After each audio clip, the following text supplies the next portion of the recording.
Hello everyone, in today's video on good old Double Bits Workshop, I'll be making some wedding ring boxes for some friends of mine.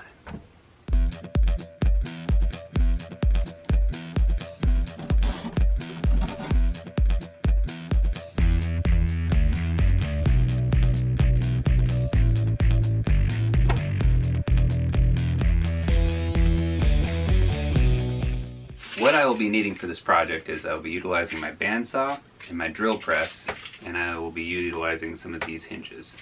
They are both 3/4 inch, or technically 1 inch on this one. A couple of differences between the two here so far, besides just being 1/4 of an inch difference, is the depth on these. So this is going to still be a little bit more thick and industrial, and it is of course silver versus brass, and this is going to be a little bit more thin. So I'm going to kind of play around with the two a little bit and see which works better for the application. Just to be on the safe side, I made sure that I had one of each. This is technically a 4-pack, and this one is just a 2-pack. One was gotten from Walmart, one was from Ace Hardware, in case you're wondering. Let's see what we're able to come up with. I'll be using live edge material, and I've got a couple of different concepts, so that's why I wanted to do a couple different boxes. So let's see what we're able to come up with here, and I'm going to go select a few pieces. I might chainsaw up some as well. Let's see what we can come up with.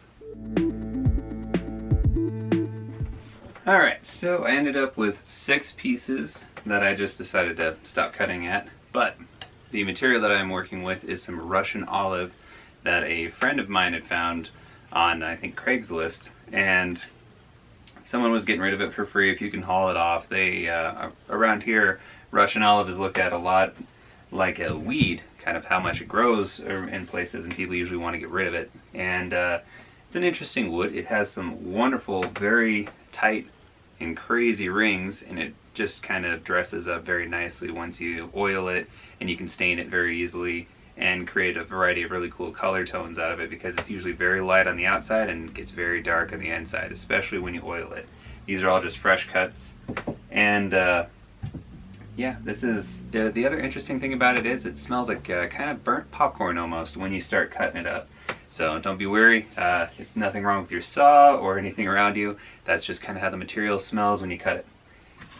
So what I plan to do is to make a couple of different variations of boxes, either just making a cut along the top, having it hinge open, and then having the rings on the inside, as well as I want to make a few on the side. So what I'll have to do is use the bandsaw and cut a nice flat profile for this to sit level. I don't want to go too deep to get rid of the curve, and then I want to make one cut down the dead center of it so it can open, and then I'm going to make a few holes on the inside of it for 2 rings to be placed. And I have a couple variations for that. That's why I made sure to have at least 6 at the ready. I'm also probably contemplating if I wanted to leave that or cut that little limb off. Not quite sure yet. One thing when you're cutting, so working with live edge, the downfalls is, as you can see, there is some twists and turns, especially in Russian olive. The branches just kind of twist and turn all over, which really has some interesting grain pattern to it. But as you may have seen in the time lapse, I ran into this part. I should have left it, but I held this against the fence on this part, but I didn't want it to curve with the fence because this was on it.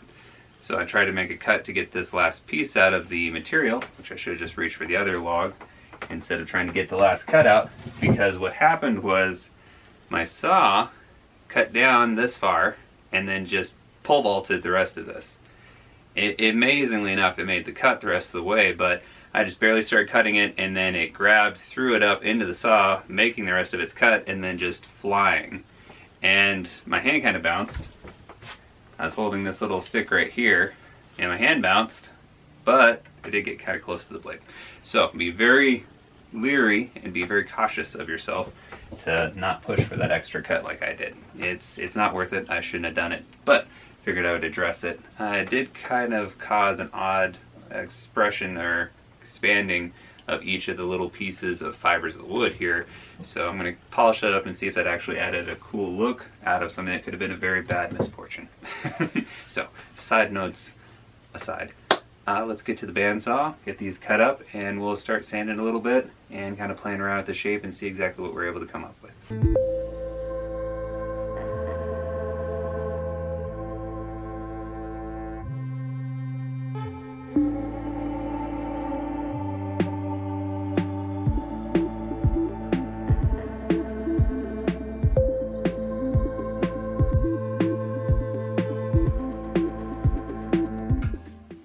Alrighty, so I was able to get 3 potentials out of it just to see what they like exactly. So going off of the live edge appeal, I can play around with it. This is just one of the first concepts that I have for them, but thinking of hinging this way, leaving a little sprig on the side, kind of cleaning it up a little bit. It'll still get sanded and be a little bit more cool looking, but these are just the rough blanks. This one I have made a flat profile. It's a little bit wider, and it'll hinge from the back. Clean up the sides, take off the little excess bark. This one is a little bit more squat, but it's a lot larger and rounder. So this one will open up, and I'll make a larger opening so that both rings can nest on top of each other. And this one, they're gonna be side by side. So I'm gonna drill with my drill press 2 inlets on either side. So that way you can see the nice grain orientation all the way through. And this as well will get a little bit more sanding, and I'm contemplating about rounding the edges on the outside.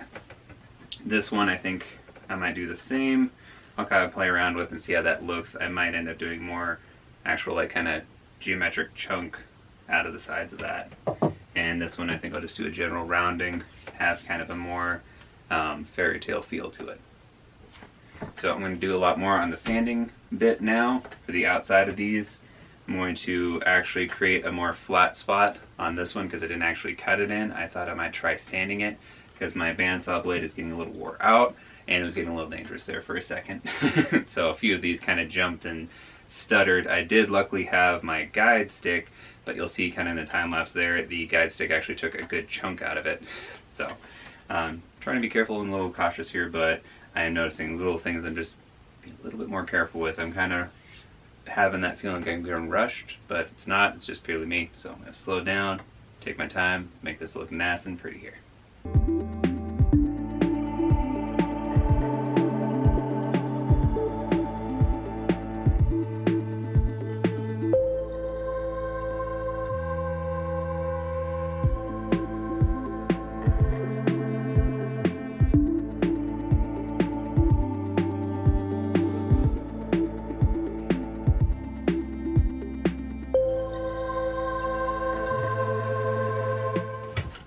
Alright, so all of the sanding is done for the most part right now. This is kind of what the boxes will almost ultimately look like. They're a bit dusty, but what I'm going to do now on this one here is the bottom and the top. I'm going to drill the 2 holes in this one for the 2 rings side by side. This one I'm going to do a slightly over-larged kind of hole in the middle for both of them. And then this one, I think I might do either the same or I might do a smaller hole so that they're both standing upright as well. You can kind of see which way they like those looks. So we're going to pull up the old drill press. I'm going to grab some of my bits here and we'll get to drilling a couple holes.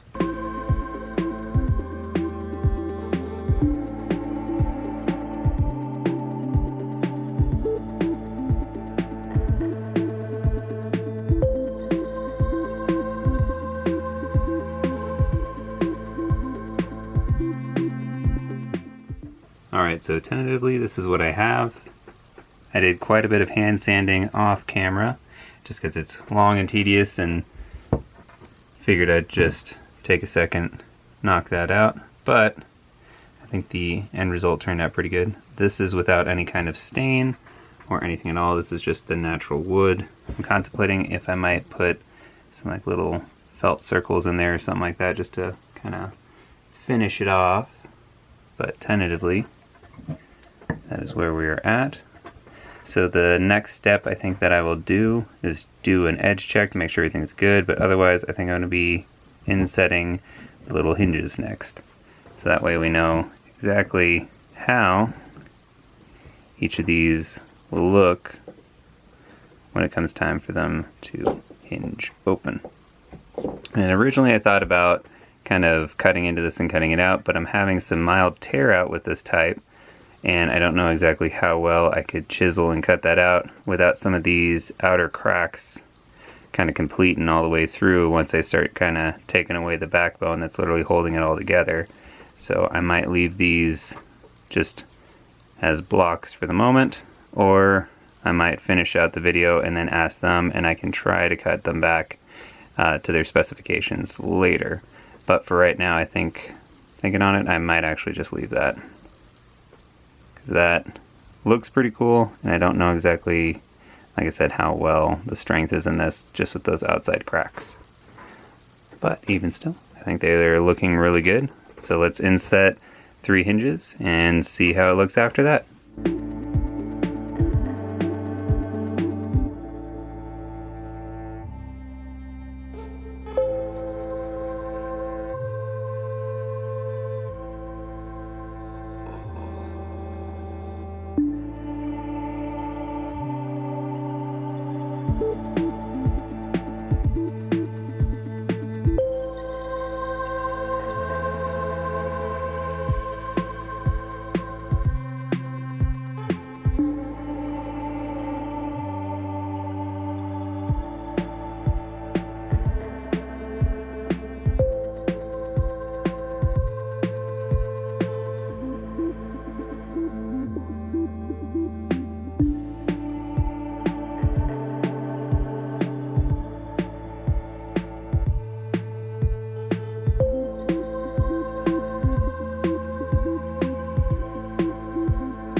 Alright, so here is the finished product for what I've got.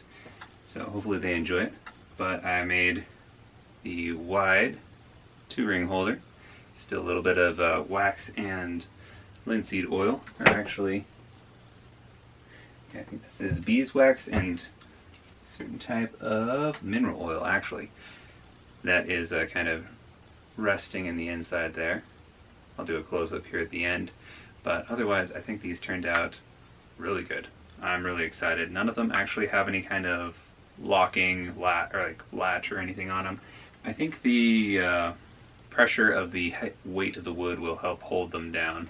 This one's probably the least lining up, but I can kind of fix that later depending on if they actually like the aesthetic and look of it.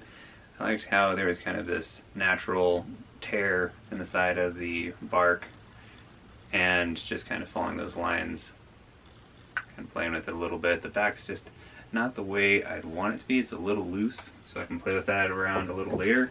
The hinge is a little iffy. I'm not quite sure exactly what went wrong with it, so I might play with that one a little bit later. This one I really liked.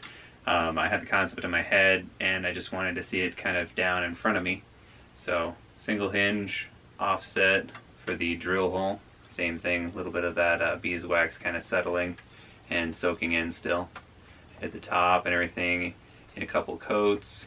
And as you saw, I did the natural stain to help make it pop at first, let that set in, soak into the wood, kind of wake up all the grains so that way you could see it. And then the beeswax and mineral oil does the same, but it also creates that nice top coat that is also food grade. Not that you're going to be eating off of this necessarily, but having wedding rings, what's going to go right on your hand, might as well not have super harsh, gnarly chemicals or anything like that.